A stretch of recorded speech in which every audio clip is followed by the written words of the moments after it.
Larry Badaray Santos. Tayo po'y manalangin na mahal.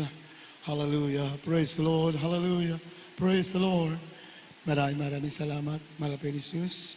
Sa iyong matamis, banal na presensya, iyong pinadama sa amin sa araw nito. Salamat, Malapinon, sa paglangis niyo po sa mga pag-awitan, sa mga patotoo, sa mga awitin ng Children's Choir, Dot Choir, Youth and Single Choir, higit sa lahat, sa awitin ng Jesus Finest Generation Choir, matugtugan, inilangisan, sa pagbibigay, salamat po sa mga anak niyo matatapat, sa pag-aaral salita, Malapit Jesus, ikaw magpala, sa ganakilo ko magawa, umasalam ako sa inyo, so nang dalangin ang ginagala, Malapastor.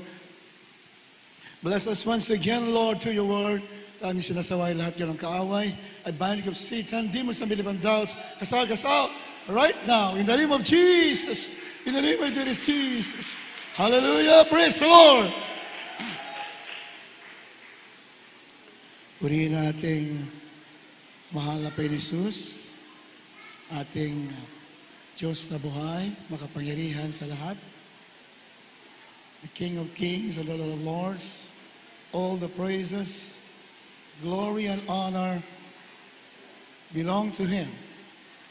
I'd like also to give double honor and respect to beloved Pastor, Evangelist Vildis Almeida, the end-time prophet or loving God. And we always remember and cherish the blessed memories of our beloved Sister Pastor Linas Almeida, our beloved Mama Dears, sa kanilang mga beloved children.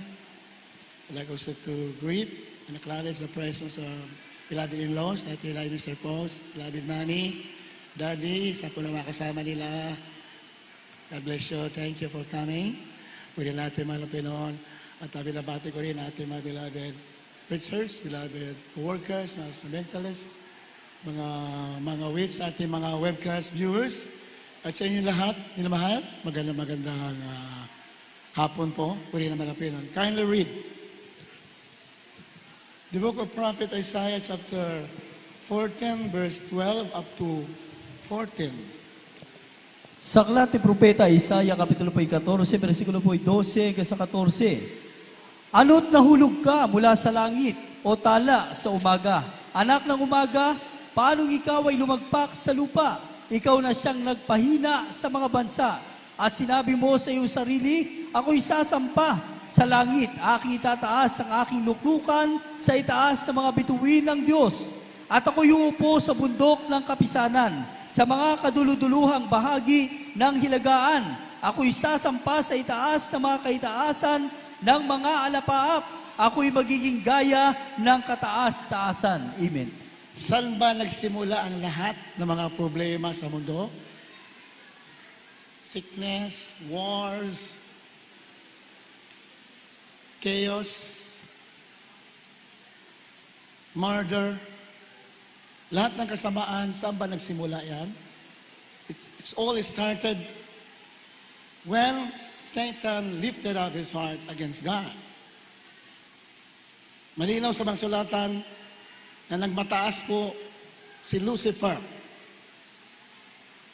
na one of the highest rank of the angels in heaven, pinakamataas na anghel sa langit, siya po ay si Lucifer. At ang naging pangalan po niya sa ngayon ay Satan. Lucifer, ibig sabihin, the covering cherub, the bright and morning star. Nung siya ay nag-rebelde sa Diyos, sa po tinawag na Satan o devil. Yan po yan. So, diyan po nagsimula ang lahat mga problema sa mundo. Kaya nagkaroon po ng battle between good and evil. Nagkaroon po ng digmaan, masama laban sa mabuti. Battle between God and the devil. Diyan po nagsimula. Because Satan rebelled against God, nagrebelde laban sa Diyos. So, ano nangyari? Alam natin ang story. Mamaya, balikan natin. So, rebelde si Satanas, maraming anghel ang sumama sa kanya. 1/3 of the angels in heaven ay naguyo ni Satanas, napaniwala niya. Ni Lucifer, napaniwala niya sa kanyang masamang gawa, minamahal. So 1/3. Napakarami yung anghel na yan, minamahal. There are billions of angels in heaven. So tinapon sila dito sa lupa. At doon na po nagsimula yung creation of man has started. Nagsimula na po ng pagkalika ng tao. Nandun na po ang una natin magulang sa Garden ng Eden. Doon sila inilagay sa paradise, sa Garden of Eden. Namahal? Then, ano po nangyari? Dahil si Satanas po ay, si Lucifer tinapon sa lupa, 10 na maraming mga anghel, tinukso po si Adan sa kasi Eva, doon sa garden. Si Satanas ay pumasok doon sa serpent, di ba? Sa ahas. Pumasok doon si Satanas sa ahas at nandun sa gitna ng garden ng Eden, kung nandun yung punong kahoy ng pagkakilala na masama at mabuti. Nandun siya, nakapulupot. Nagbabantay si Satanas doon. Inamha. At nagsinungaling ang diablo kay Adan saka kay Eva. Dahil nandoon yung bunga ng punong kahoy na maganda tingnan sa mata. Anong sabi ni Satanas?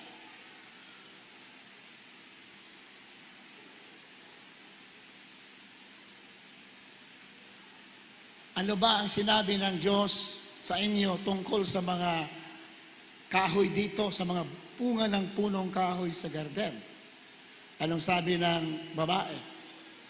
Sabi ng Panginoong Diyos, pwede namin kainin lahat ng bunga ng punong kahoy, maliban lang sa bunga ng punong kahoy sa gitna ng garden, the tree of knowledge of good and evil.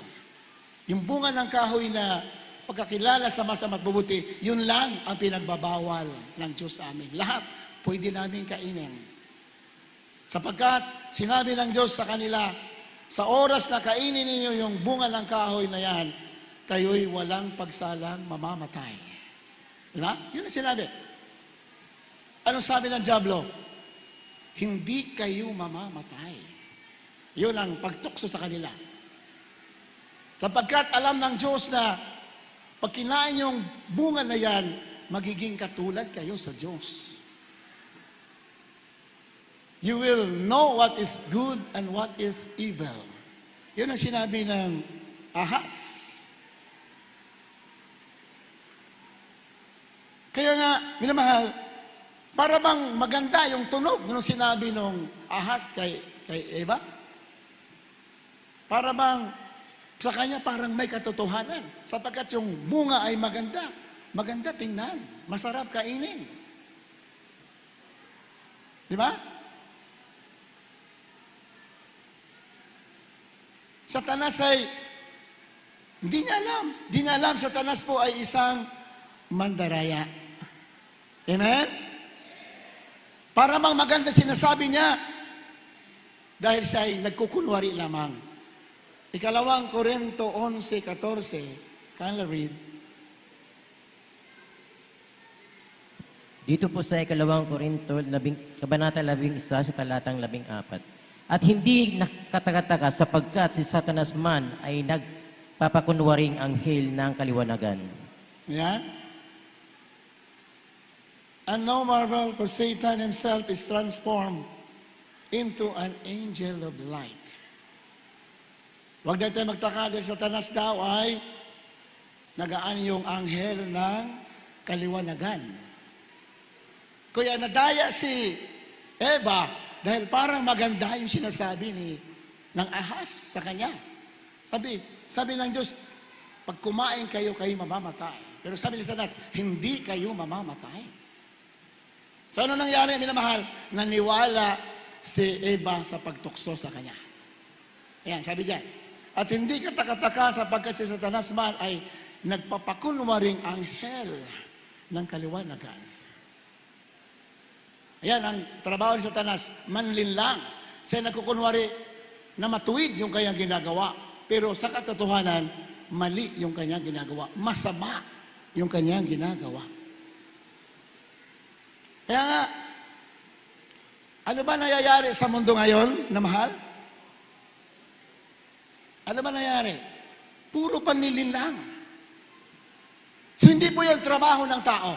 Yan po ay trabaho ng devil, ng diablo. Puro panlilinlang.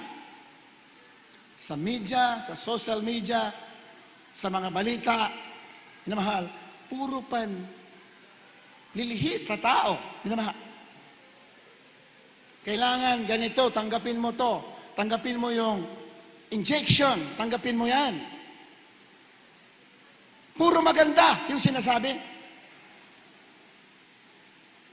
Pero hindi alam na maraming tao na yung laman nung ituturok sa kanya, minamahal, yan po ay makakasira ng kanyang katawan. Palakpakan natin, mga Pilipino. That injection that the people are receiving today, many don't know that this injection, the elements, can change the human DNA. Hindi ako may sabi niyan. Mga expert, mga scientists, mga doktor, binuwis ang buhay nila. Nag-aral sila maraming taon at hindi na sisirain ka ng profesyon para magsinungaling. Sasabihin lang katotohanan sapagkat mayroon silang malasakit sa tao. Amen? Praise the Lord.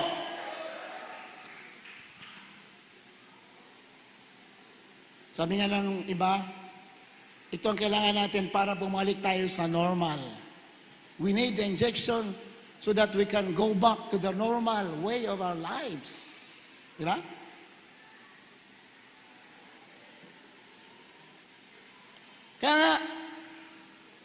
Kaya nga nangyari kay Adan sa kay Eva, yung pagtukso. Kasi parang maganda yung alok. Di ba? Sabi niya sa Biblia, parang maganda yung alok ng ahas sa kanya. Mabubuksan ang mind mo, magiging matalino ka, magiging katulad ka sa Diyos. Di ba? Ang ganda ng alok. Kaya nga, nahulog sa tukso sina Eva at si Adan. So, ganun din sa ngayon. Ito po nangyayari all over the world.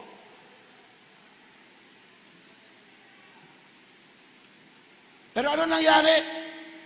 Nung si Adan sa si Eva ay nag-yield, sumunod sa pagtukso ng kaaway, all the world became abnormal. Hindi na po naging normal ang kanilang buhay. Palakpakan natin, mga Pilipino. Amen? Nagkaroon na po sila ng sakit, problema, nagtrabaho na sila, napagod na sila. Samantala, nung hindi pa sila naniwala sa tukso ng kaaway, wala silang gagawin. Sila lamang ay libre kumain lahat ng pagkain sa Garden ng Eden. Pero nung sila ay natukso, sila po'y nagsimula na magbungkal ng lupa. Nagsimula sila maghirap. Then eventually, they died. Sila ay namatay. Katulad ng sinabi ng Diyos na, pag kakainin ninyong bunga ng kahoy sa gitna ng Eden, walang pagsala kayong mamamatay. Natupad yung sinabi ng Diyos. Binamahal. Kaya nga, ito rin ang nangyari sa mundo ngayon. Sabi ng iba, gawin natin lahat para bumalik sa normal. No, hindi na babalik sa normal. Hindi na babalik sa normal. Ang tunay na, kung gusto mo maging normal ang buhay ng mo, o buhay ng tao, buhay ng mundo, isa lang ang gagawin. Gawin mo ang kalooban ng Diyos. Do the will of God. Amen? Magiging normal lamang lahat if everyone in the world will come back to our Lord Jesus Christ. Kung ang lahat ng tao babalik sa pagsunod sa kalooban ng Diyos, doon lamang magiging normal.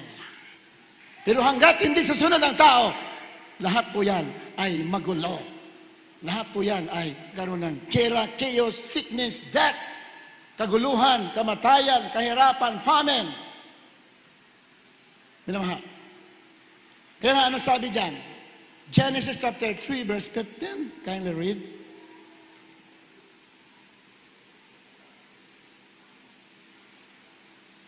Amen. Dito po sa aklat ng mga taga-Genesis, Kapitulo 3, may talatang 15. At papagalitin ko ikaw at ang babae, at ang iyong binhi at ang kanyang binhi. Ito ang dudurog sa iyong ulo, at ikaw ang dudurog ng kanyang sakong. Amen. At pag-aalitin ko ikaw at ang babae, at ang iyong binhi at ang kanyang binhi. Ito ang dudurog ng iyong ulo, at ikaw ang dudurog ng kanyang sakong. Sinong kinakausap na Malapino niyan? Yung babae saka yung ahas. Dahil nga, kinain ni Eva yung bungang kahoy na ipinagbabawal, ano nangyari? Sabi ng Panginoon, pag-aalitin ko ikaw at ang babae, at ang iyong binhi at ang binhi ng ahas. Pag-aalitin, minamahal. So, sino ba yung binhi ng babae? The seed of a woman, sa diretsong salita, yung binhi ng babae, walang iba kundi ang ating mahal na Panginoon. At yung binhi ng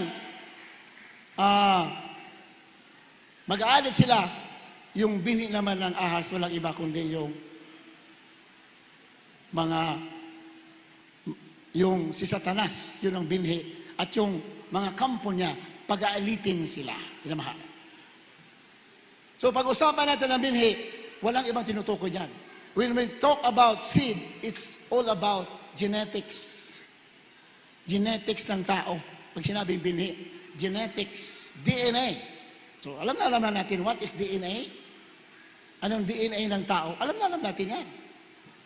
Marami ngang mga katuwiran na sinasabi, makapangyarihan ng Diyos. Ano man ang ilagay sa katawan ko ng iturok, kaya yan sirain ng Diyos. Sabi nila, di ba? May mga katwiran na iba, maraming katwiran. It's okay. Maraming nagpaturok kahit mga believer. Kaya sabi nila, makapangyarihan ng Diyos, kaya yan alisin, kaya tunawin.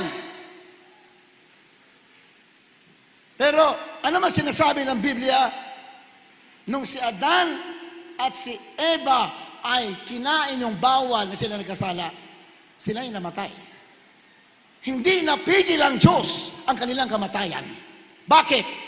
Mayroong prinsipyo at batas ng Diyos na kailangan yun ang mangyayari. Palakpakan natin, mga Panginoon. Amen?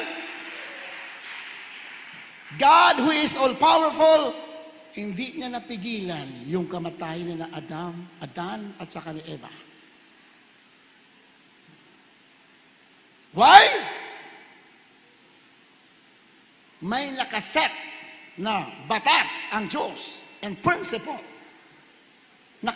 Nakaset yan na bawat pagkakasala ay may katapat na kaparusahan. Hebrews chapter 2 verse 2. Kindly read.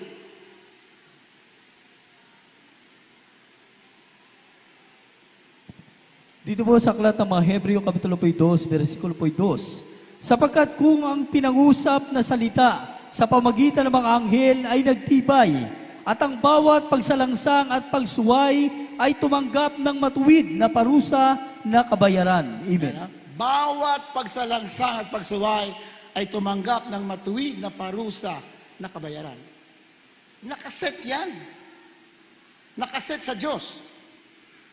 Bawat pagsuway ay mayroong katapat na kaparusahan. Kaya, minamahal, hindi napigil ang Diyos ang kamatayan nila. Bagamat siya'y makapangyarihan. Ano ang ginawa ng Malapit noon? Siya nangako na darating ang tagapagligtas. Palakpakan natin mga Panginoon. Amen? Darating ang tagapagligtas para sila ay iligtas.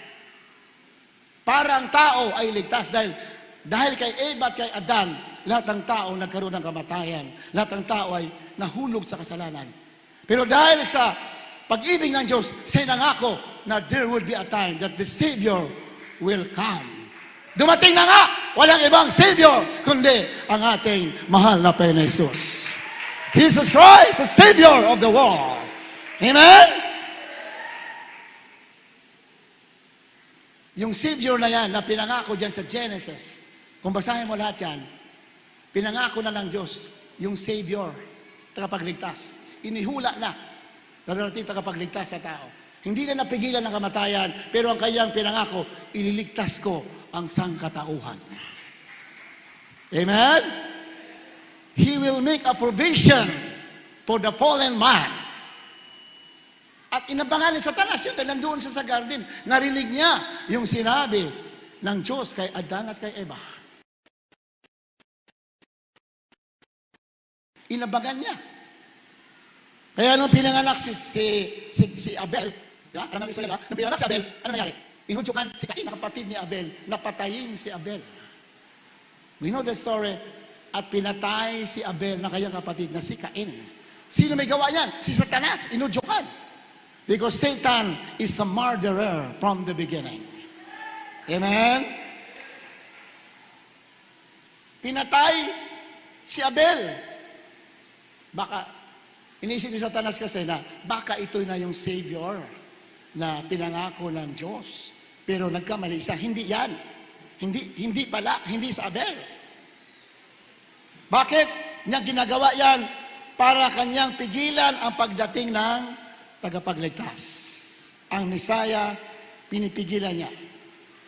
Kaya ang ginawa niya, para mapigilan niya ang pagdating ng Messiah, He corrupted the human kind. Kinurap niya yung tao. Kinurap. Ito ay nangyari sa panahon ni Noe. Kinurap niya yung tao. Genesis chapter 6 verse 1 up to 5. Mahal, ibasa natin. Dahil gusto niya pigilan kasi alam niya na darating yung Savior sa tao. Gusto niya pigilan yon. Ang ginawa niya para hindi matuloy yon, kinurap niya yung tao. Ginawa niyang masama yung tao. Genesis chapter 6 verse 1 up to 5.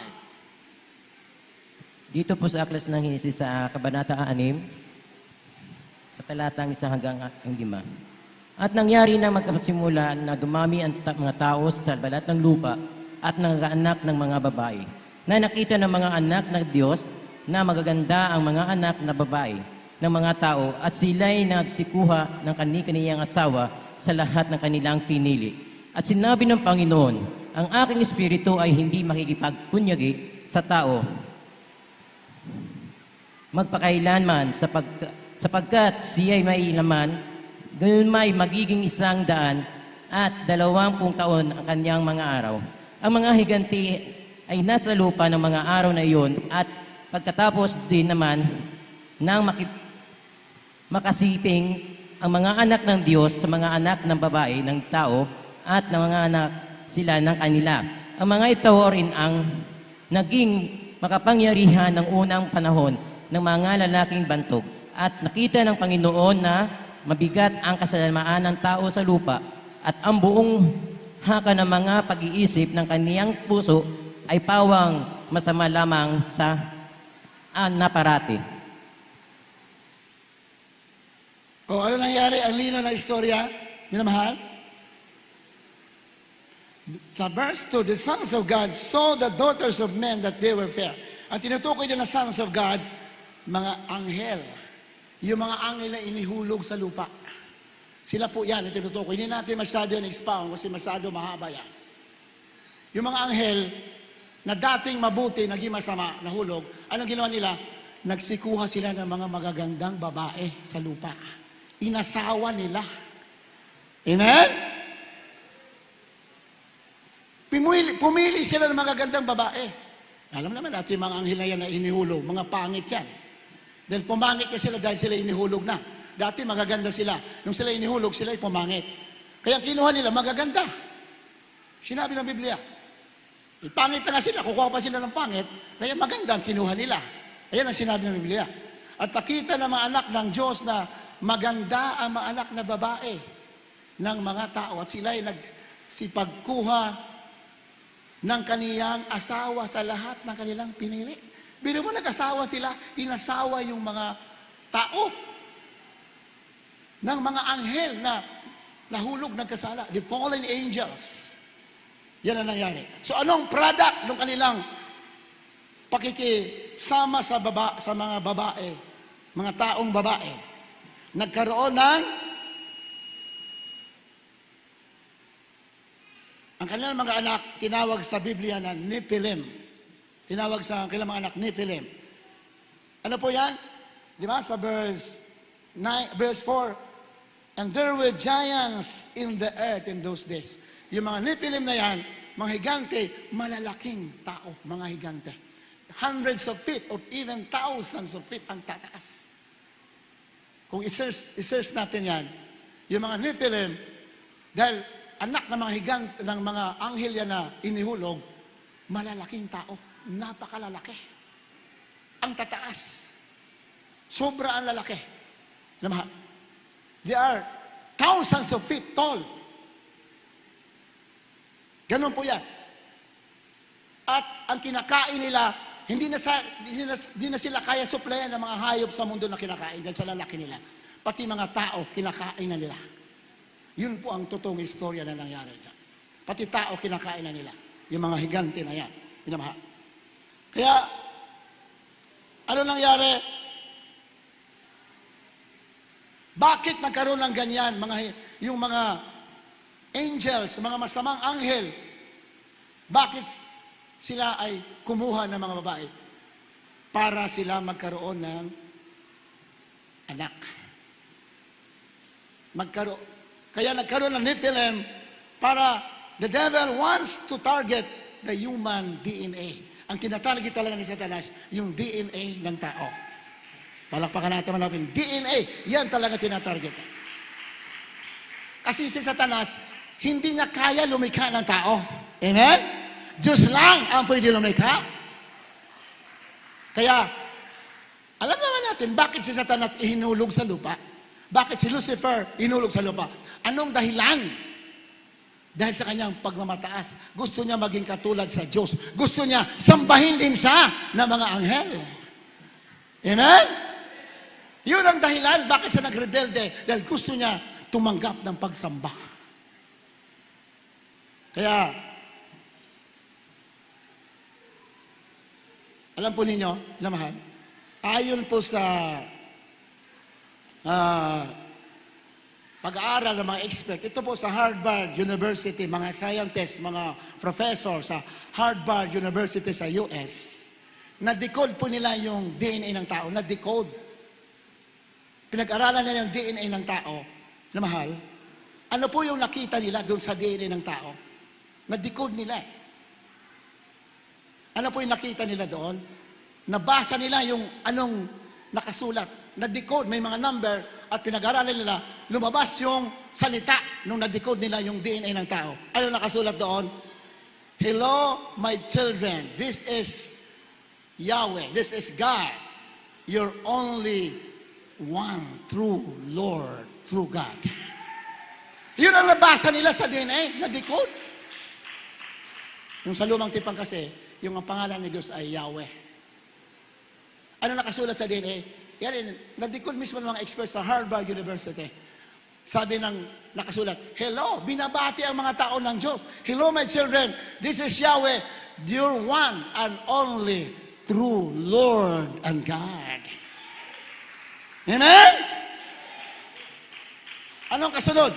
You have known the secret of creation. Now, share it peacefully to the world. Ngayon, alam nyo na ang sekreto ng paglikha. Ibahagi ninyo ito sa lahat ng mga tao sa mundo. That is the greatest miracle na nangyari. Na-decode ng mga expert yung DNA natin. DNA ng mga tao. Kaya nga, walang magawa ang Diyos dahil corrupted ng tao eh. Corrupt na yung tao. Yung pinanganak, Kasi nag-asawa yung mga babae, nagpakaligaya sila, pinili nila, hindi nila alam yung kanila na pangasawa ay mga angels, mga fallen angels. Kaya ang anak nila ay hindi normal, ang lalaki, mga higante. Pati yung mga tao kinakain. Kaya walang magawa ang Diyos kundi magpadala ang ng dilubyo para magunaw. Kasi wala nang malinis na tao. Lahat, the DNA of man is corrupted. Dahil pumasok yung seed, yung binhi ng masama sa tao. Kaya wala siyang nagawa kundi magpadala ng dilubyo. Pero sabi ng Biblia, isa lang ang nasumpungan na walang, hindi na-corrupt yung katauhan, yung karakter. Sino yung nasumpungan na isang tao? Walang iba kundi si Noah. Si Noe, yun lang ang nasumpungan na hindi nagkasala. Pinamahal, ang kanyang pamilya. Siya lang. Ano sa Biblia? Sa Genesis chapter 9, basahin natin. Noah was perfect. Hindi natin basahin. Andyan sa Genesis chapter 9. And Noah was perfect in his generation. Si Noah po ay perfect sa kanyang kapanahunan. Hindi ibig sabihin ng perfect na hindi siya nagkakasala. Hindi po yun ibig sabihin. Ibig sabihin ng perfect, kung babasahin mo sa original na Hebrew, yung salita niya na ginamit perfect, ibig sabihin yan, genetically perfect. Hindi nadugisan yung kanyang DNA. Palakpakan natin malapay no. Amen? Hindi nahaluan ng anuman ang kanyang lahi ni Noah. Kaya ano sinabi ng Diyos? Paparamihin ko uli ng tao sa magitan ng iyong lahi. Palakpakan natin malapin. Pararamihin ko uli ang tao. So nakita natin yung programa ng Diyos. Ayaw niya na malugisan ang DNA natin. Ayaw niya. Because we are created in the image of God. Amen? Kaya nakurap yung panahon ni Noe, there are about billions and billions of people at that time. Wala po natira ni isa, nalunod. Bakit? Ayaw niya na mahaluan ang DNA ng tao. Ang hindi naluan, si Noe ang kanyang pamilya, yun lang ang naligtas. Palakpakan natin, malapay. Nakontamina. Ang lahat ng tao sa panahon ni Noah ay contaminated ang kanilang pagkatao. Yun po nangyari. Now, history repeats itself. Di ba? Ang history sa panahon ni Noah, nauulit lang sa panahon natin. Ganyan ang gawa ng kaaway. Inuulit-ulit lang niya yung kanyang ginagawa. Ano po nangyari? Itong nilalagay sa mga tao sa panahon natin in the end time, inihula niya sa Biblia na mangyayari. Ano po? Nais niya na masira yung DNA ng tao. Palakpakan natin, malapino.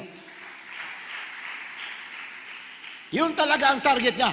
Hanggang ngayon, bakit may mga tao pinipilit ngayon ang mga tao sa mundo para turukan? Hindi yan gawa ng tao yan. That is the mind of Satan. Para makapasok sa muli sa DNA ng tao, to destroy the DNA of man. Kasi pag nakapasok sa DNA, pag nasira niya ang DNA, ang mga tao na yan ay magiging kanya na. Hindi ako may sabi, ang banal na kasulat. Pag ang tao na bago yung DNA, hindi na sila sa Diyos. Yan pong malinaw na lumalabas. Kaya nga, kakaroon ng mga higante. Hindi na po.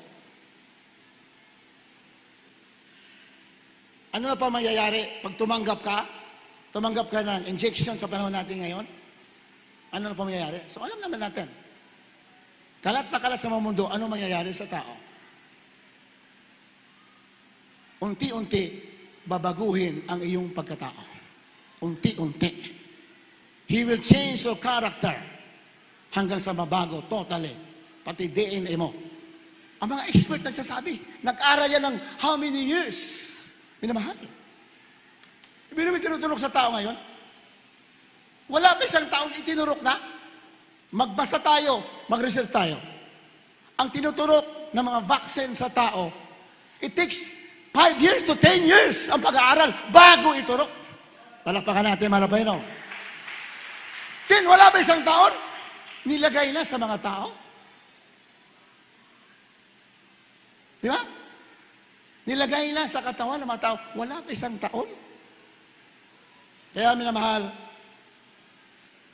ito yung temptation na nangyayari sa mundo ngayon. Temptation dahil sabihin, maganda yan. Makakatulong ka sa kapwa mo. Maganda yan, tanggapin mo. Yan ang mga temptation. Pero anong sinabi ng Banal Sulatan? Matthew chapter 4, verse 3 up to 4. Kindly read. Amen. Dito po sa Ebanghelyo, ayon kay San Mateo, Kapitulo 4, may talatang 3 at 4. At ang manunukso ay dumating at nagsabi sa kanya, kung ikaw ay ang anak ng Diyos, ipag-utos mo na ang mga batong ito ay maging mga tinapay. Datapot siya'y sumagot at sinabi, nasusulat hindi sa tinapay lamang mabubuhay ang tao, kundi sa bawat salitang lumalabas sa bibig ng Diyos. Amen. Di ba? Sa 3. Pakiulit natin, yan. Paki-flash sa 3. Pakibilig sa 3. At ang manunukso ay dumating na at nagsabi sa kanya, Satanas yun, lumapit sa balapin ni Jesus. Kung ikaw ang anak ng Diyos, ay pag-utos mo na ang mga batong ito ay maging mga tinapay. 4. Katapat siya sumagot at sinabi na susulat, hindi sa tinapay lamang mabubuhay ang tao, kundi sa bawat salitang lumalabas sa bibig ng Diyos. Palakpakan natin, malapay na. Amen? Ito ang tukso na ngayon sa mundo. Gusto mo ng tinapay? Gusto mo ng pagkain? Gusto mo makabili? Gusto mo makanegosyo? Gusto mo makatravel? Gusto mo may access ka sa bangko? May access ka sa mall? Tanggapin mo to. That is the temptation today. The same. Pero gayahin natin mga Pinon. Nung tinukso mga Pinon, anong sabi ng Satanas? Kung ikaw anak ng Diyos, ang batong ito gawin mong tinapay.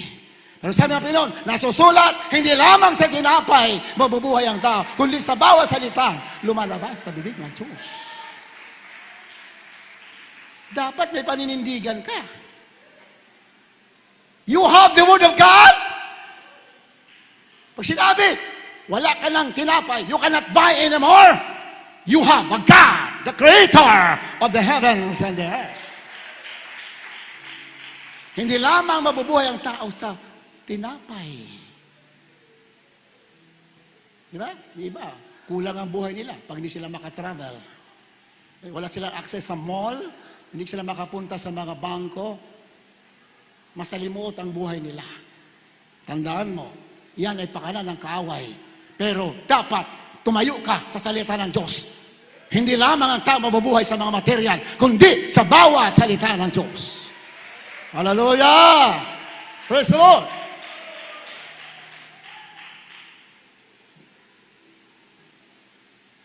This injection that being implemented in the world today is no other than the mark of the beast. Diretsuhang salita yan as a warning to everyone. Mayroon pa ba pag-asa yung mga nakareceive? Yes, mayroon pa. Palapakan natin, malapay, no? Baka naman sabihin ng iba, we are so radical about this. Pero kung mabasa yung Biblia, there's still a chance. Palapakan natin, malapay, no? Amen? Amen, praise the Lord!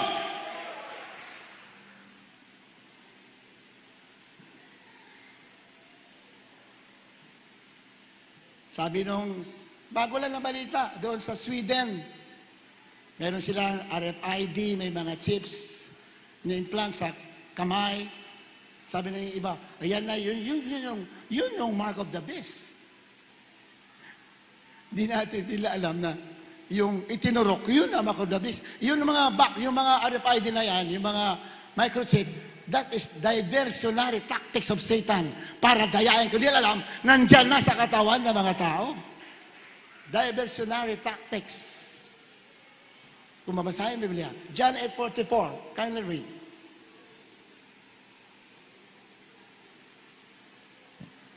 Amen. Dito po sa Ebanghelyo, ayon kay Juan, Kapitulo 8, may talatang 44. Kayo sa inyong amang diablo at ang mga nais ng inyong ama na ang ibig ninyong gawin. Si isang mamamatay tao, buhat pa ng una at hindi na nanatili sa katotohanan sapagkat walang katotohanan sa kanya. Sapagkat nagsasalita siya ng kasinungalingan, siya'y sinungaling at amang nito. Satanas na pagsinungaling, magaling sa magpalusot, magaling sa gumawa ng mga diversionary tactics, magaling sa dyan. Amen. Hindi na alam, yung nilagay sa mga tao, sa buong mundo ngayon, yun na yun. Eh magagawa pa sa, kunwari may mga RFID. No, dinaya na yung mga tao. Ganyan ang trabaho niya. Sabi ng 1 Peter 5:8, Satan is like a roaring lion, seeking for someone whom he may devour. Siya naghanap na kaya masisila. Katulad siyang liyong umatungan ng Satanas, gusto niya maguyo yung mga tao, gusto niyang silain ang mga tao. Kaya, dapat ang mga anak ng Diyos, wise. Palakpakan natin mga Panginoon. Amen? Maraming mga pastors sa ibang churches all over the world. Hindi ako may sabi, nabasa ko lang at narinig ko at nabalitaan ko. Mga pastor ito, ha? Ibinuli niyo kanilang member sa kapamakan. Binuli. Bakit? Sila mismo ay nagsasabi na, okay lang yan. Maganda yan. Tanggapin mo yung mga turok na yan. Ayaw ko nung klase mga pastor ito. What kind of preacher are this? Hindi ka nagbabasa ng Word of God? Hindi ka nag-update ng mga current events? Na this vaccine is deception. Walang masamang dulot sa katawan. It takes 10 years bago itulok yan. Then, sasabihin mga membro mo, okay lang yan. Pinapahamak mo ang mga tao. Hindi ka tunay na lingkod ng Diyos. Ang tunay na lingkod ng Diyos, katulad natin mga pastor, no compromising. Sasabihin lahat para marami magpamana na buhay na wala hanggan. Amen? Daya yan.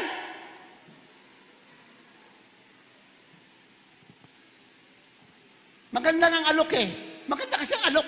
Kung hindi ka mapanalanginin, maguguyo ka ng kaaway kasi ang ganda ng alok.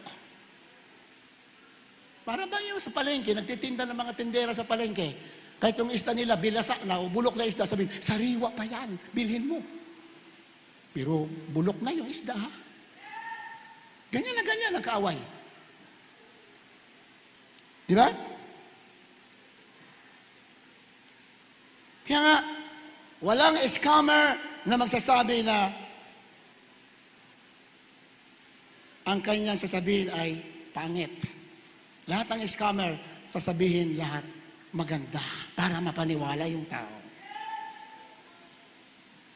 Sasabihin ba ng mga antikristo, sabihin ba, itong tinuturok namin, nakamamatay ito, babaguhin ang DNA mo, magkakaroon ito adverse effects sa'yo, magkaroon ka ng blood clots. Sasabihin ba nila yan? Natural, hindi. Amen? Ito ang solusyon ng problema ng tao. Sabi pa ng isang politiko, vaccination is the solution. My God, nakakaawa ka. You do not know the Word of God. You are being deceived by Satan.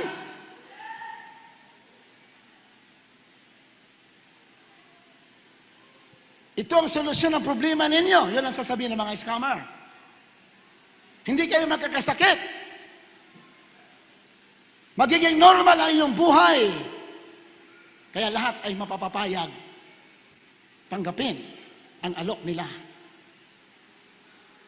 Pero sa katotohanan, minamahal, yan po ay puro kasinungalingan. Palakpakan natin ating malapit.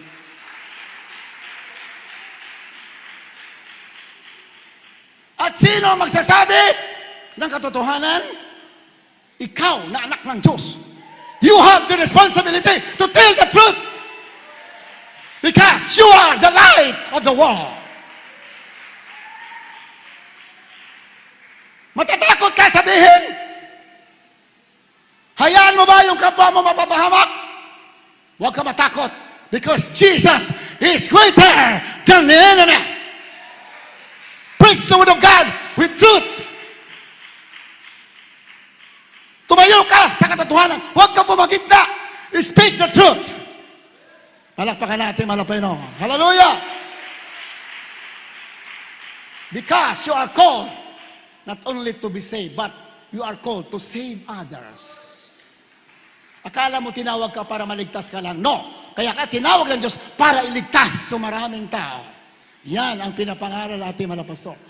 He sacrificed, even he climbed up to Holo-Solo na mapaganib. Ginawa naman ng pastor. Bakit? Gusto niya maligtas sa mga tao na yan. Then ikaw matatakot ka? Just tell the truth.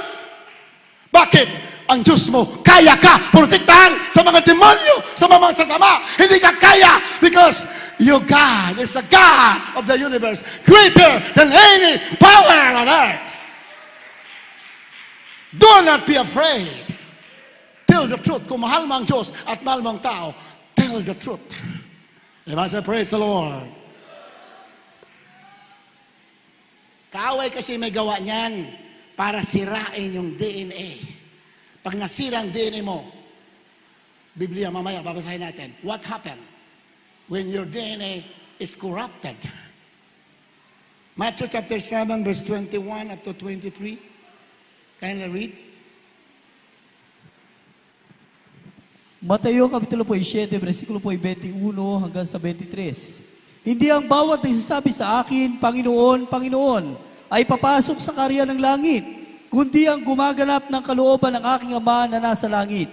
Marami ang magsasabi sa akin sa araw na iyon, Panginoon, Panginoon, hindi ba nagsipanghula kami sa iyong pangalan? At sa pangalan mo'y nangagpalayas kami ng mga demonyo? At sa pangalan mo'y nagsigawa kami ng maraming gawang makapangyarihan? At kung magkagaypahayag ko sa kanila, kailan may hindi ko kayo nangakikilala, magsilayo kayo sa akin, kayong manggagawa ng katampalasanan. Amen. Palakpakan natin, mga Panginoon. Hallelujah! 21. Papakibalik sa 7:21. Ano sabi niya?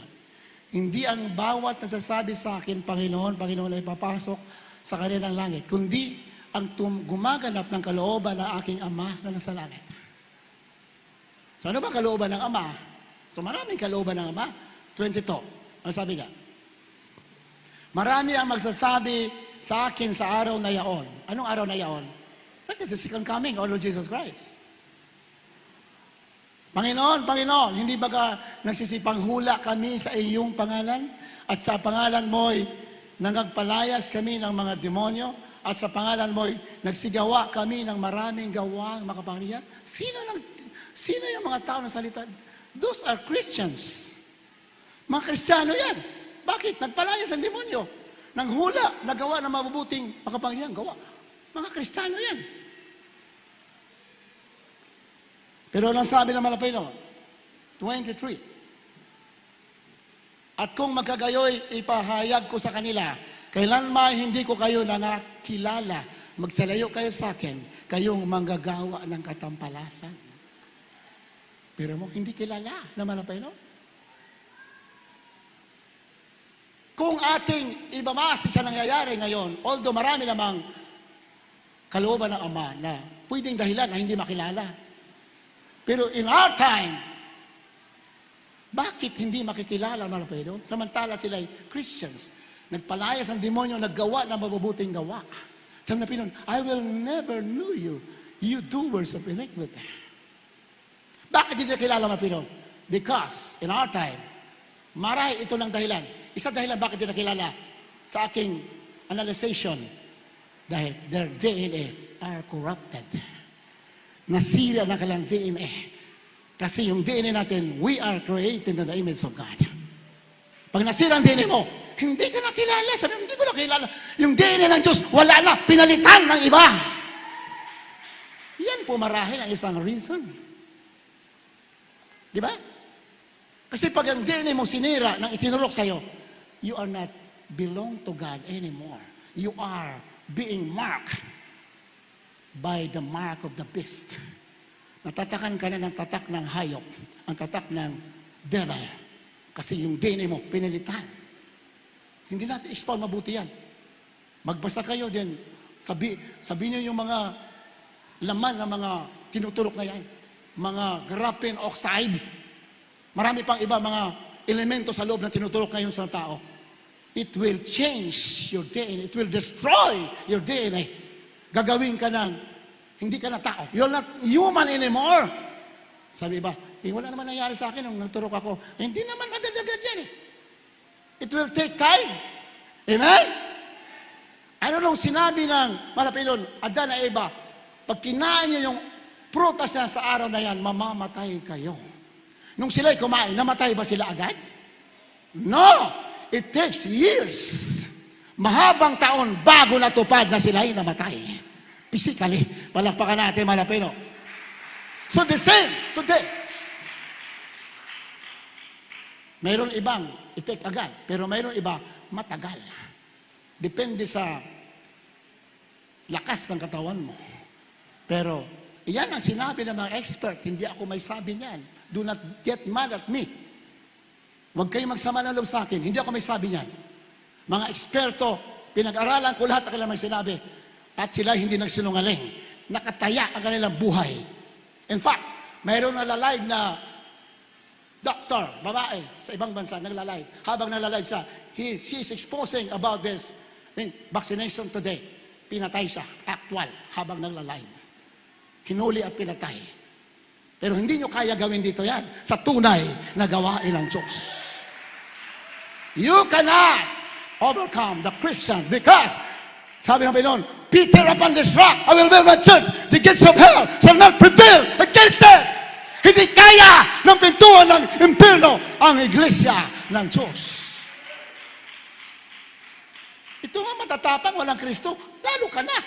You are the member of the Church of Jesus Christ. You say, you tell the truth. Dahil yan ang kalooban ng ating mahal na Panginoon. Amen? Ito mga Kristiyano, yun, sa mga Panginoon. Mahal na Panginoon, hula kami sa pangalan. Kami naggawa na mahimala, nagpalayas kayo ng demonyo. Sabi ng Panginoon, I will never know you. I never knew you. Hindi kayo kilala. Kung sa last days natin apply yung talata na yan, because their DNA are corrupted, are destroyed. Nawala na yung DNA sa katawan, pinalitan na. What is the purpose of the injection that being implemented the word today? The purpose is to make you follower of the enemy. Satanas gusto niya na sasambahin siya. So wala siyang gagawin. Para ang tao ay maging kanya, papalitan niya ang DNA. Malinaw yan. Papalitan niya. Para ikaw ay sumamba sa kanya. Sa Biblia, kung anong pagsamba, kung sino sinusunod mo, yan ang sinasamba mo. Whom you follow is whom you worship. Kaya pinagpala kayo na matapang, tumatanggi. Pero sa mga nalagyan, you have still a chance. Palakpakan natin, mga Pinoy. You have still a chance.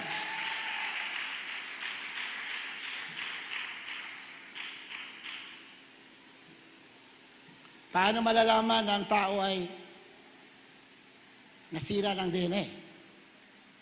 Pwede ang tao magiging, magiging bugnutin na yung iba. Iba na, wala nang gana magsamba sa Diyos. You have not, yung mga desire mo, wala na sa Diyos. Puro pang sanlibutan makasarili. These are some of the indications that your DNA is being corrupted. Kaya minamahal, napakalinaw, mandaraya ang kaaway, ang gagawin niya, puro maganda ang sasabihin, pero ang dulo pala niyan ay kapahamakan. Purihin natin mga Pilipino. Kaya ang sabi diyan, balikan natin uli yung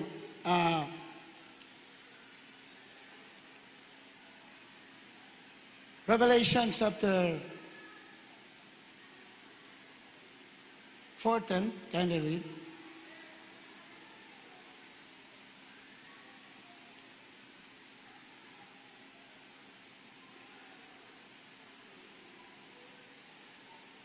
Chapter 14, verse 9 up to 12. Apokalipsis, malapit na tayo matapos din naman. Apokalipsis 14:9 hanggang 12. Dito po sa aklat ng Apokalipsis sa kabanatang 14 sa talatang 9 hanggang 12.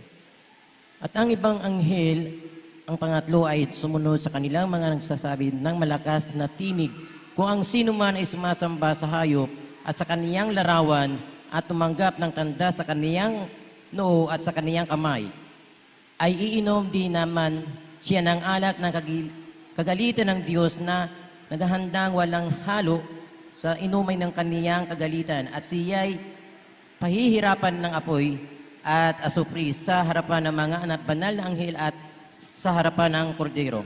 At ang usok ng hirap nila ay napailan lang kailanman at sila'y walang kapahingahan araw at gabi. Silang mga nagsisamba sa hayop at sa kaniyang larawan at sinumang tumatanggap ng tanda ng kaniyang pangalan, narito ang pagtiyaga ng mga banal, ng mga nagsisatupad ng mga utos ng Diyos at pananampalataya kay Jesus. Di ba ang linaw? Sabi dyan sa 9 na mahal. This is a solemn warning to all the people, including the Christians. At ang ibang anghel, ang pangatlo ay sumunod sa kanila na nagsasabi ng malakas na tinig.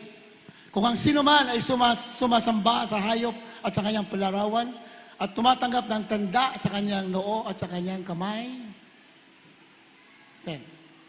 Ay inom din naman siya ng alak ng kagalitan ng Diyos na nahandang walang halo sa inuman ng kanyang kagalitan at siya'y pahirapan ng apoy at asupre sa harapan ng mga banal na anghel at sa harapan ng kordero. At ang usok ng hirap nila ay napaiilan lang magpakailanman at sila ay walang kapahingahan araw at gabi. Silang mga nagsisisamba sa hayop at sa kanyang larawan at sino mang tumatanggap ng tanda ng kanyang pangalan. 12. Narito ang pagtsatsaga ng mga banal na mga nagsisutupad ng mga utos ng Diyos at sa panampalataya kay Jesus. Ano sabi niya sa ibang translation sa English sa verse 12? This means that God's holy people must endure persecution patiently, obeying His command and maintaining their faith in Jesus. Kailangan daw mga Kristiyano, anak ng Diyos, ay magtiis ng pag-uusig. Uusigin ka. If you haven't received the mark of the beast, you will be persecuted. Pero, ang sabi Biblia, kailangan magtiyaga ka, magtiis ka, na iyong susundin ang utos at iyong panatilihin ang iyong pananampalataya sa ating mahal na Panginoon. Palapakan natin, mahal na Panginoon. Amen? Kaya, malinaw na itatapon daw sa karagatan ng apoy ang sumamba sa hayop. At tumanggap ng kayang tatak. This implementation of turok-turok sa buong mundo sa ito, no other than the mark of the beast. We can prove it by the Word of God and by documents. Okay, this is solemn warning to everyone. Dapat magtiis ka, di bali usigin ka. Huwag mong bitawan ang iyong pananampalataya. Because yung mga nagtiyaga at nagtitiis, isang araw, ililigtas na ng Diyos, kukunin at magmamana ng buhay na walang hanggan. Hallelujah! Last verse, Isaiah chapter 38, verses 1 up to 5. Book of Prophet Isaiah 38, verses 1 up to 5. Dito po sa aklat ni Propeta Isaias, Kapitulo 38, may talatang 1 hanggang 5. Na mga araw na yon ay may sakit na ikamamatay si Sikyas at si Isaias na propeta ng anak ni Amos ay naparoon sa kanya. At nagsabi sa kanya, ganito sabi ng Panginoon, ayusin mo iyong sambahayan sapagkat ikay mamatay at hindi mabubuhay. Na magkagayon pinihit ni Sikyas ang kanyang mukha sa panig at nanalangin sa Panginoon. At nagsabi, idinadalahin ko sa iyo, O Panginoon. O Panginoon, iyong alalahanin kung paano ako'y lumakad sa harap mo sa katuhan ay may dalisay na puso at gumawa ng mabuti sa iyong paningin. At si Ezekias ay umiyak ng di kawasa na magkagayon dumating ang salita ng Panginoon kay Isayas na nagsasabi, ikaw ay yumaon at sabihin mo kay Ezekias, ganito ang sabi ng Panginoon Diyos ni David, na iyong magulang, aking dininig ang iyong panalangin, aking nakita ang iyong mga luha, narito aking idarag sa iyo ang mga karawan ang 15 taon. Amen. Palakpakan natin, malapay noon. Praise the Lord. Diba ang sama ng balita na dumating kay Haring Ezekias? Sabi ng propeta, ihanda mo na yung isang bahayan sapagkat ikaw ay mamamatay.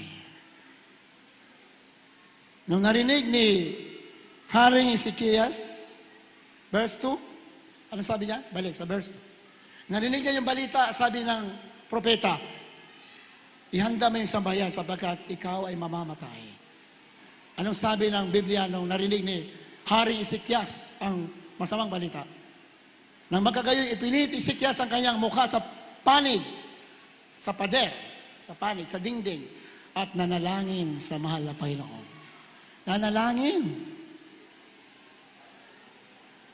Siya ay nagsisi at nanalangin at sinabi niya, alalahanin mo aking mabuting ginawa. Pinabalik ng Panginoon ang propeta at sinabi, sabihin mo kay Hezekiah, ang kanyang panalangin ay dininig ko, hindi isa mamamatay. Malakpakan natin, malapay. Amen? Ganyan ang Diyos. Marang iba, may nagtatanong, mga Christians, ako ba'y ligtas pa sa oras na ako'y tumanggap ng bakulaw? Bakulaw lang yung tawag natin. Iba ang tawag, bakulaw. Iba naman, bakulam. Si pahamak yan eh. Tawag talaga dyan, bakulaw eh. Ako ba iligtas pa ako'y tumanggap ng bakulaw? Of course, you cannot answer that straight to your face. Only God can answer you. Hingin mo sa malapay noon. Amen? Sinabi lamang natin, binasa lamang natin ang Biblia na lahat tumanggap ng tatak ng hayop ay itatapon sa impyerno. Kanina, binasa natin. Revelation chapter 14, verse 9 up to 12. Pero ibang natanong, ako'y Kristiyano na, madiligtas ba ako, tumanggap ako? Only God can bring down the answer to you. Dahil si Propeta Isaiah, sinabi ng Diyos, mamamatay ka na. Sabi ng propeta, pero nung siya nanalangin, sabi, bumalik ang propeta, sabi, hindi ka mamamatay. Dadagdagan pa ng another 15 years ang buhay. Palakpakan natin, malapero. Amen? So we cannot judge. Kung tinanggap mo na, kung meron ka niyan, you have a chance. Magsisi ka, magsumamo ka sa malapino. But never accept it anymore. Kung mayroon pa idadagdag, huwag mo lang tanggapin. Dahil alam mo na ang katotohanan. You know, marahil napilitan ka lang, ganito, o kaya, alam mo, ang Diyos, lagi nagbibigay ng chance. Nobody can judge na tumanggap. Kay Kristiyano ka na. But, itigil mo na. Huwag mo lang gawin uli. Sa Biblia kasi, si Hezekias, nung sinabi, mamatay ka, nung siya'y nanalangin at umiyak, nagsumamo, binabalik ang propeta, sabi mo, hindi mamamatay, hindi ka mamamatay. That is the power, the grace of God. Hanggang ngayon, hindi nababago. Magsisihan mo lahat.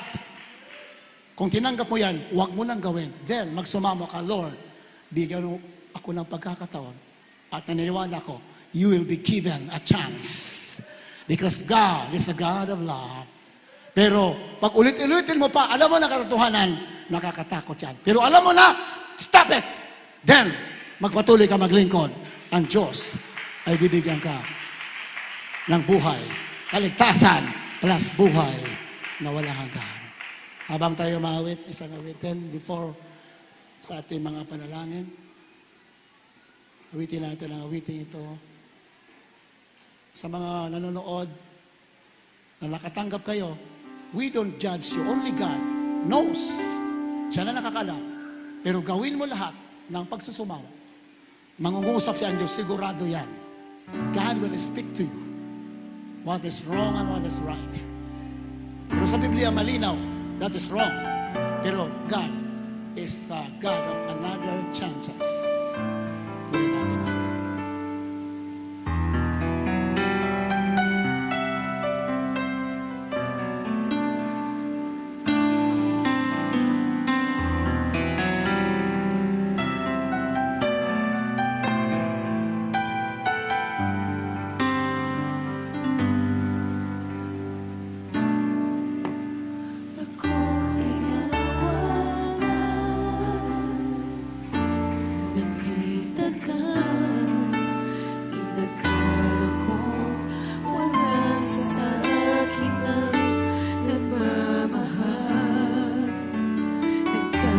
muli ako. Pagkat nandiyan ang pag-ibig mong tapat, di nang iwan. Ikaw ang Diyos, aking kaibigan, pag-ibig mo'y walang hanggan. At pag-ising sa umaga, ako'y yakap mo, Ama. Ikaw ang tanging kasagutan, nag-iisang kailangan. Palagi mo akong samahan, O Jesus,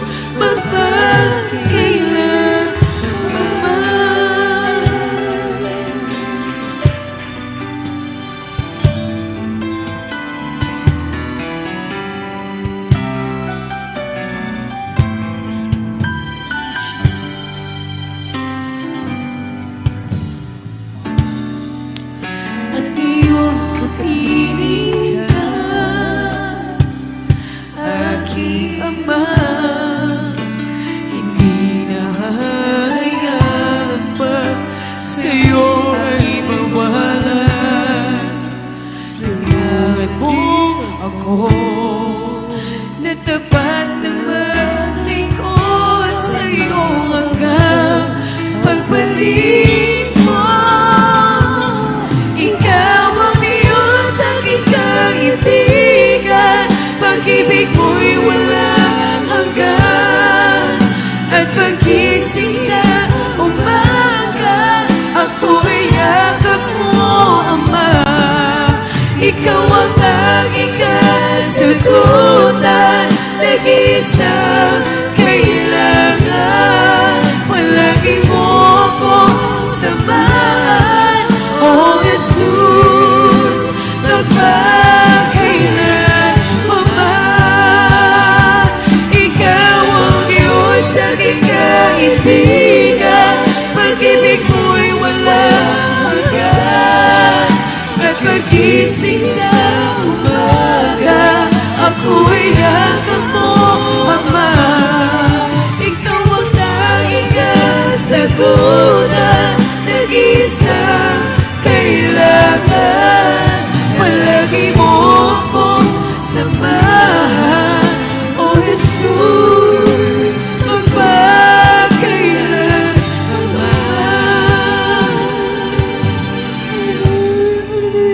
Ako ay nawa Magsisisi tayo habang tayo maawit. Mga baguhan, ito'y sarap. inakala ko wala sa akin na Let's worship the Lord once again. From the bottom of our hearts. nagkamali ako. Jesus is alive. Pagkat Jesus is full of love and compassion. pag-ibig mo tapat, di nag-iiwan. Ikaw ang Diyos, aking kaibigan, pag-ibig mo'y walang hanggan. At pag-ising sa umaga, ako'y yakap mo, ikaw ang kasagutan, nag-iisang kailangan. Palagi mo akong samahan, O Jesus, magpakailanman. Ikaw ang Diyos, aking kaibigan, pag-ibig mo'y walang hanggan. At pagkagising sa umaga, ako'y yakap mo, Ama. Ikaw ang tanging kasagutan, nag-iisang kailangan. Palagi mo akong samahan, O Jesus, magpakailanman. Ikaw ang Diyos, aking kaibigan, pag-ising sa umaga, ako'y yakap mo, Ama. Ikaw ang tanging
Nandiyan ang pag-ibig mong tapat, di nag-iwan.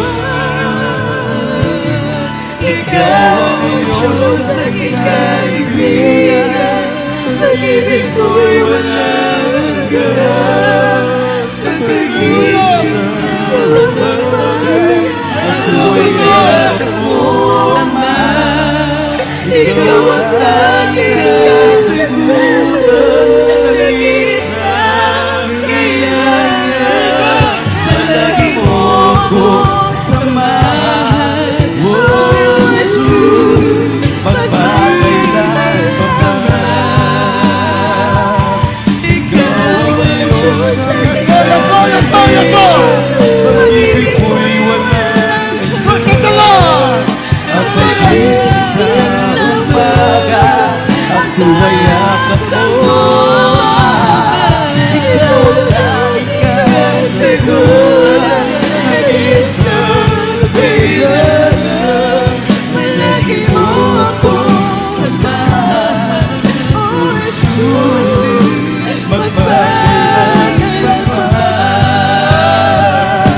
Ikaw ang Diyos sa aking kaibigan, pag-ibig ko'y walang My Jesus! Hallelujah! Praise the Lord! sa umaga, ako ay yakap mo. Ikaw ang aking kasiguran, nag-iisang Jesus! kailangan. Praise the Lord! Hallelujah! Praise the Lord! Magpapailan.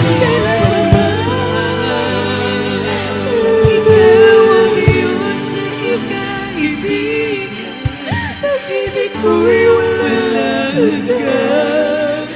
Napag-isip sa umaga, ako'y yakap mo, Ama.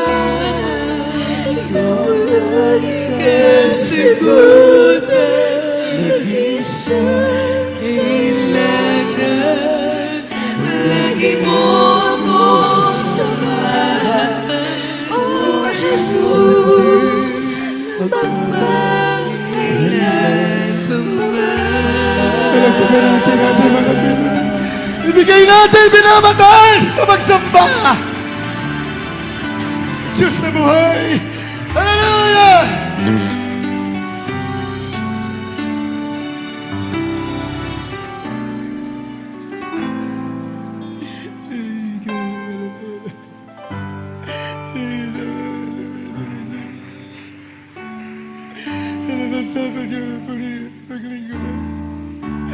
Ang bahin sa bawat sandali na mabuhay.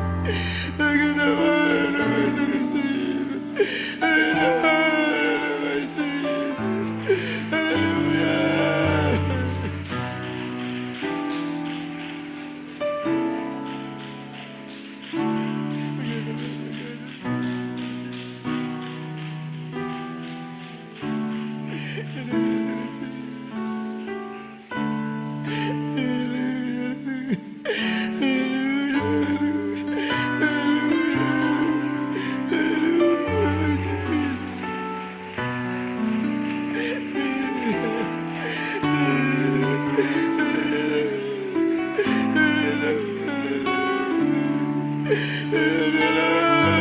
Sabi mo, I love you, my Jesus!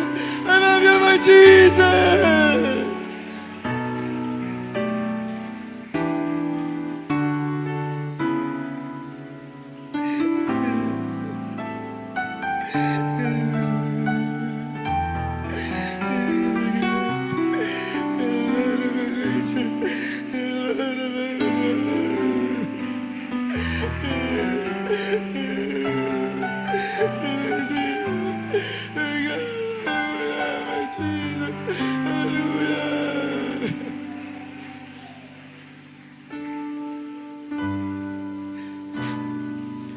Purihin natin malapit. Mayroon ba mga baguhan? Mga dumako sa ating mga panalangin, kung mayroon baguhan, tanggapin ninyo ang ating mahal na Jesus bilang sarabigtas. Kung wala, tayo diretso na sa ating mga kailangan. Kung anong kailangan mo sa malapit noon, wala imposible sa malapit Jesus. He is the greatest physician. Kaya pagalingin lahat ng klase ng sakit. Lahat ng uri ng problema, kaya lutasin ng Diyos na buhay na makapangyarihan sa lahat. Hallelujah! Ilagay yung mga kamay sa ulo, lahat ng may sakit. At anong klaseng sakit yan? COVID, Omicron variant, kahit anong klaseng virus yan, kaya yan pagalingin ng ating mahal na Jesus. Jesus, the greatest physician! Dakilang mga gamot. May problema ka, kaya lutasin na malapit. Taas ang kamay, may problema. Ang may sakit talaga ay yung kamay sa ulo at yung isang kamay sa bahagi ng katawan. Nandun lang yung karamdaman. Upo, mahal na pinisuso ng dalangin namin ginagalang, mahal na pastor. Pagalingin niyo po lahat na may sakit sa umagang ito, sa hapong ito. Cancer, leukemia, diabetes, demonyo ng virus, lumayas kayong din sa anak ng Diyos. Pagalingin mo sila, mahal na Panginoon. Lahat may problema sa pananalapi sa buhay. Pagpalain mo sila. In Jesus' name, hallelujah, praise the Lord. Heal the sickness and diseases, O Lord, in Jesus' name. At aming sinasaway, lahat ng gawa ng kaaway, demonyo ng cancer, leukemia, diabetes, leprosy, psoriasis, demonyo ng virus, lumayas kayo din, harap ng Diyos, in Jesus' name. I bind all Satan, demons and sickness, poverty, problems, I command you, in Jesus' name. Cast out the children of God, right now, in the name of Jesus, in the name of Jesus, be healed, in Jesus' name. Problem be solved, in the name of Jesus, in the name of Jesus.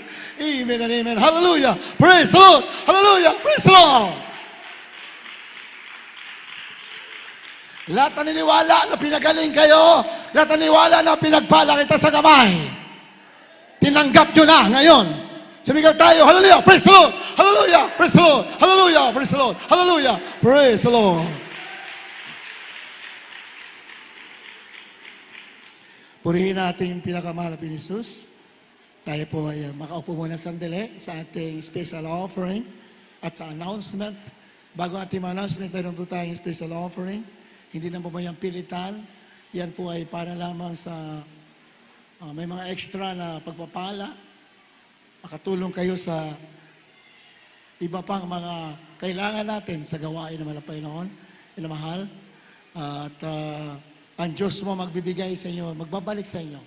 What you have given to the work of the Lord will be given back to you many, many times over. Kaya huwag po tayo mahinayang, minamahal. Sekreto ng pagpapala, bigay ka ng bigay sa gawain mga Pinoy. Beloved Brother Andy, di ba?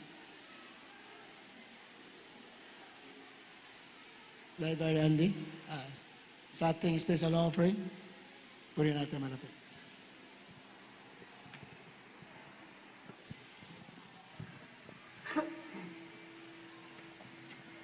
Amen. Praise the Lord. Opo, dakilang Diyos sa mambanal sa pangalan mo, mahal Panginoon Jesus. Minsan ang pamahal Panginoon, narito po kami sa pagkakaloob ng special pledges. Mahal Panginoon, pagpalain mo po ang lahat ng magkakaloob. Sa wala po mga pagkaloob, mahal Panginoon. Ikaw po ang magpala ng mga pagkakataan. Upang susunod na gawain, sila rin po yung makabahagi. Sa pagkakaloob, pagpalain mo po kami lahat, mahal Panginoon. Sa pangalan ni Jesus. Amen. Praise the Lord.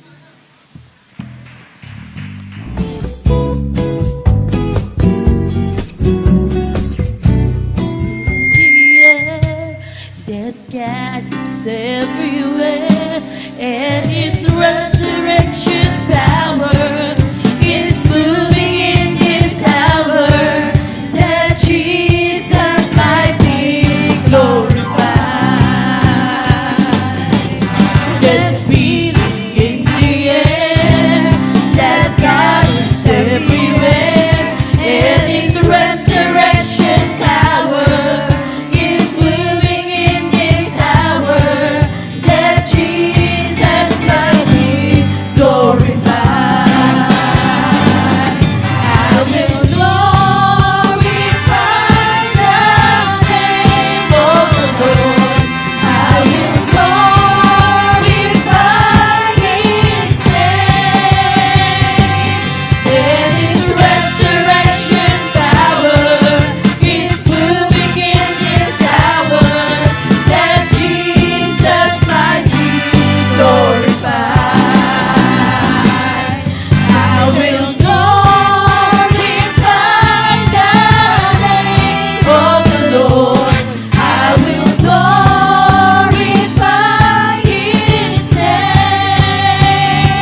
bilisan.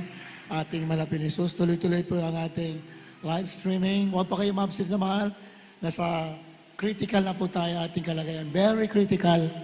Huwag po yung absent na mahal sa gawain natin. Dahil babalikan po tayo habang tayo nagkakatipon. Malinaw sa Biblia. The rapture will take place habang tayo nagfe-fellowship. Purihin natin malapinon. Kaya huwag po yung absent sa gawain natin malapinon. Basta walang mabigat na dahilan, tumalo talaga tayo. Dahil ito ang kinalulugdaan ng ating malapinon, yung pagkakatipon natin.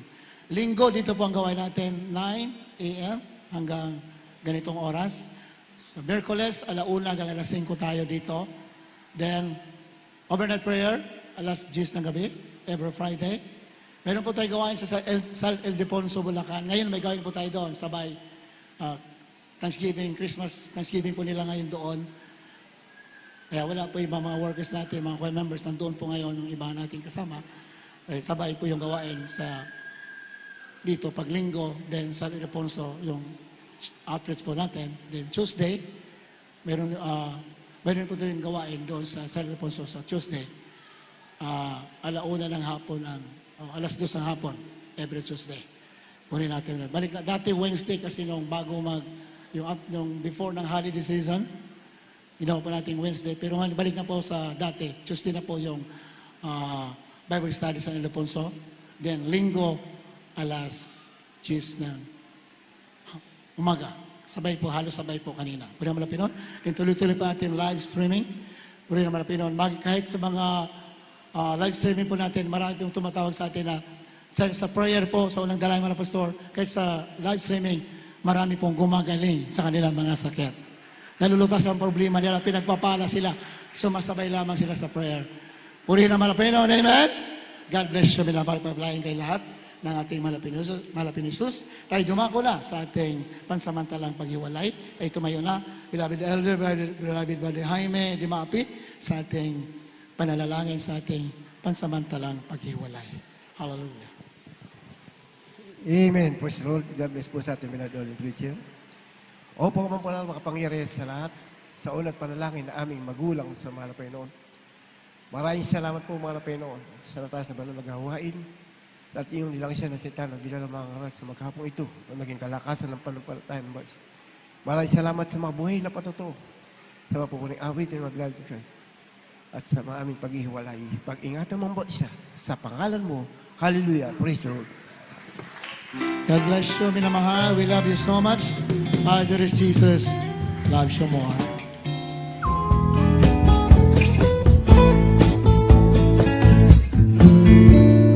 Nang ako ay malayo pa sa'yo, di alam kung saan ang tungo. Landas ko ay nasa kadiliman, titiyak ang nilalakaran. Hirap at lungkot ay laging pasang